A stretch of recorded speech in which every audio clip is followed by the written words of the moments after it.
दोस्तों, इस वीडियो को शुरू करने से पहले मैं आप लोगों को बता देना चाहता हूं कि सनातन हाट का पूरा प्रीफेस और वेबसाइट चेंज हो चुकी है। इस पर अब आपको हर चीज बड़ी ही सुविधाजनक तरीके से मिल जाएगी। पिछले वीडियो में मैंने आपको बताया था कि हमारे पास में जितना भी स्टॉक था वो सारा का सारा इस वेबसाइट पर डाल दिया गया है। मेरी आप सभी से अपील है कि अन्य लोग तो अपनी मजहबी किताबों को पढ़ करके मतांध हो जाते हैं, आप सब लोग अपनी धार्मिक पुस्तकों को पढ़ें और धर्मात्मा बने। इस देश और धर्म के लिए धर्मो रक्षति रक्षितः का जो वचन ईश्वर ने दिया है उसका पालन करें।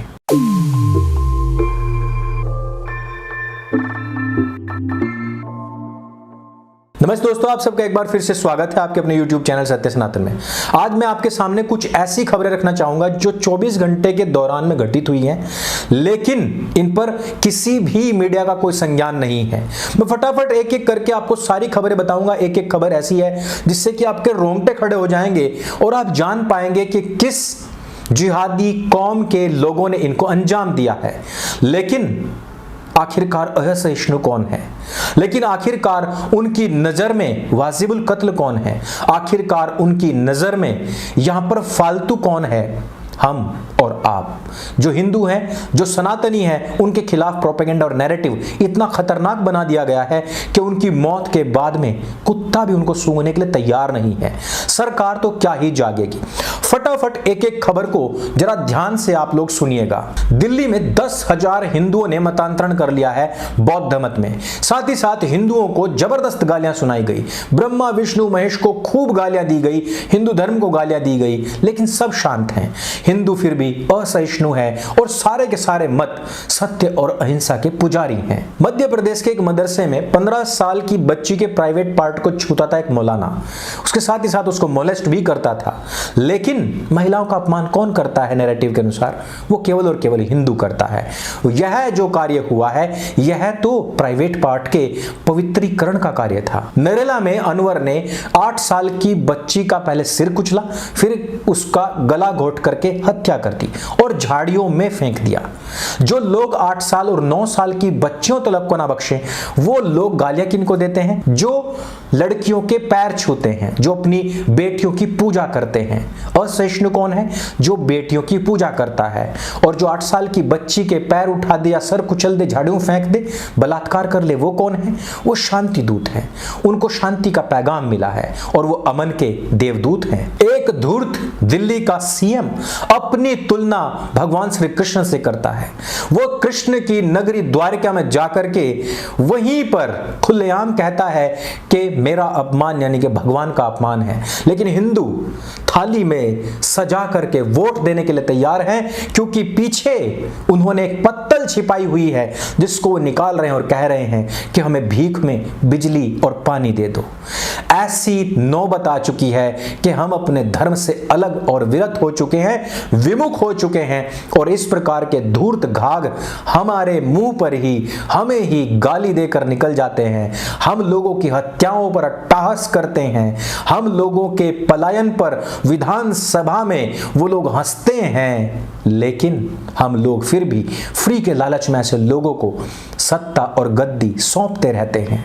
मूर्ख हैं, सहिष्णु हैं और सबसे बड़ी चीज कायर है ये लोग। शहनाज गिल के पिता संतोष सिंह को धमकी मिली है, दीपावली से पहले पहले तेरी हत्या कर दी जाएगी, क्योंकि वो हिंदू संगठनों के साथ में जुड़े हुए हैं। धमकी देने वाले खालिस्तानी लोग हैं, वही खालिस्तानी जिन्होंने आम आदमी पार्टी की सरकार पंजाब में बनवाई है और वही सीएम गुजरात में वोट मांगने के लिए गया है, हिंदुओं की वोट मांगने के लिए।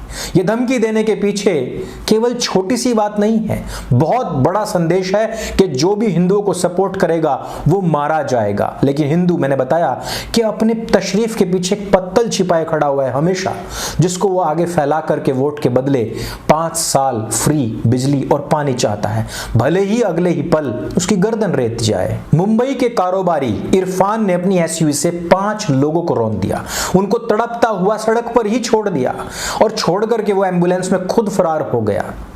और लेकिन अमन शांति प्रिय कौन है? यही इरफान है। शांति का दूत कौन है? यही इरफान है। और असहिष्णु कौन है? यही हिंदू, जिसने इस न्यूज को लिखा और पोर्टल पर लाया है। नुपुर शर्मा के बयान का सपोर्ट करने पर भारतीय जनता पार्टी के एक नेता के ऊपर 12 जिहादी टूट पड़े। उनके ऊपर ताबड़तोड़ हमला किया गया, उनको घायल कर दिया गया। उनका बहता हुआ खून बार बार यही कहता रहा कि इस्लामिक लोग जो मेरे ऊपर हमला कर रहे हैं वो सब के सब शांति प्रिय हैं और वो मुझे एक हेल्थ मसाज दे रहे हैं। इसी प्रकार का प्रोपेगेंडा चलाते हैं ना जुबैर, जिनको नोबेल अवार्ड शायद मिलने वाला है, जिनके लिए अक्सर कर रिहाई मंच गुहार लगाता है, जिनके लिए कोर्ट खड़ा होकर के कहता है कि हम यहाँ कुरान को डिस्कस करने के लिए नहीं बैठे हुए हैं, जिनके लिए हमारे नेता कहते हैं कि हमारे मोहम्मद साहब ने हमें शांति और अमन का पैगाम सिखाया है। लेकिन जब यही चीज जाकिर नाइक कहता है कि हाँ हमारे कैप्टन मोमो साहब 6 साल की बच्ची को लेकर के आए थे और 9 साल की उम्र में उनके साथ में बहुत कुछ कर दिया था, लेकिन उस पर जाकिर नाइक के खिलाफ फतवा नहीं निकलता, वो निकलता है तो एक हिंदू के खिलाफ। लेकिन असहिष्णु कौन है? वो हिंदू है। और शांति प्रिय अमन कौन है?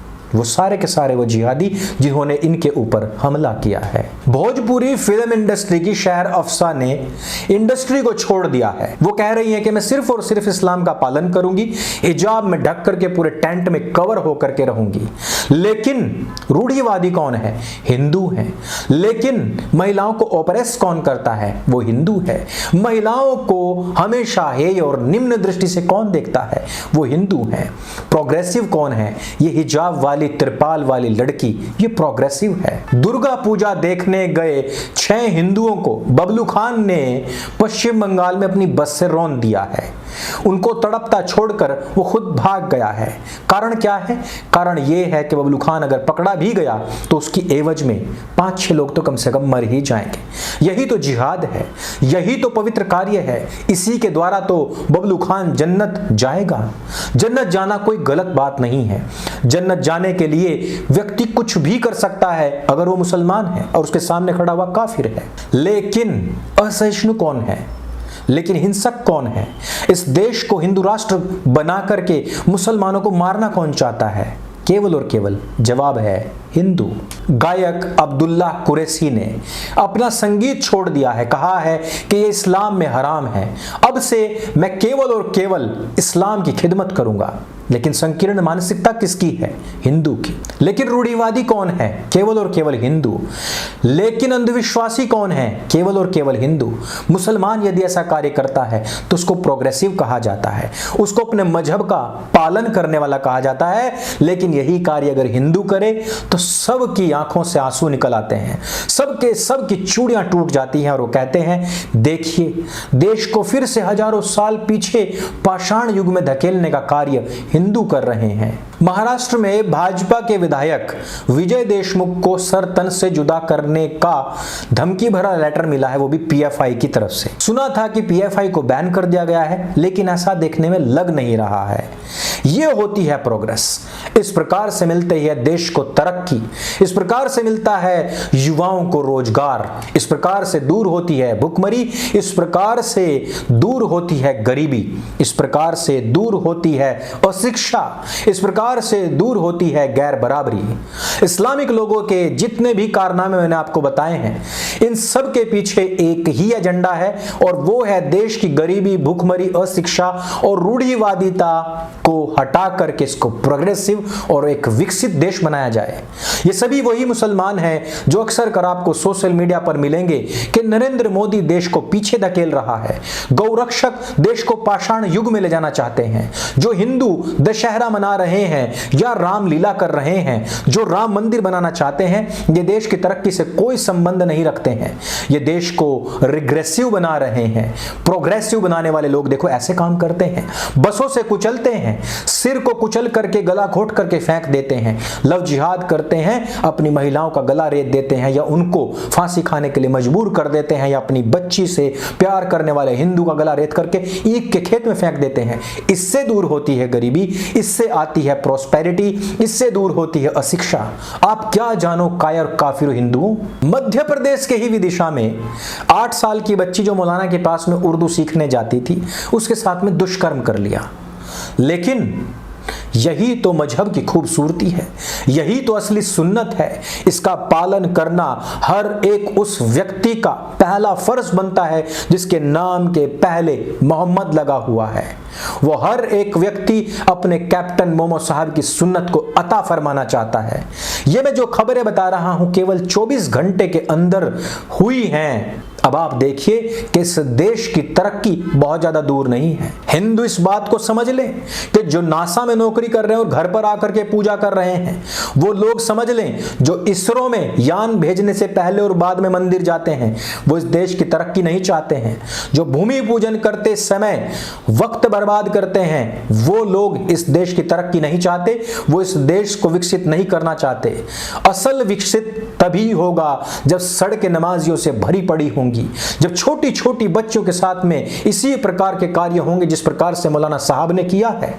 जब हिंदुओं को इसी प्रकार से मार काट करके खेतों में फेंका जाता रहेगा, जब उनकी बच्चियों को सूटकेस में फेंका जाएगा, जब कुचला जाएगा बसों से, गाड़ियों से, एसयूवीज से और बच करके भागा जाएगा, जब होंगी चोरियां तेलगी की तरह, इसी प्रकार से देश की तरक्की होती है। दोस्तों, आपकी तरह नहीं।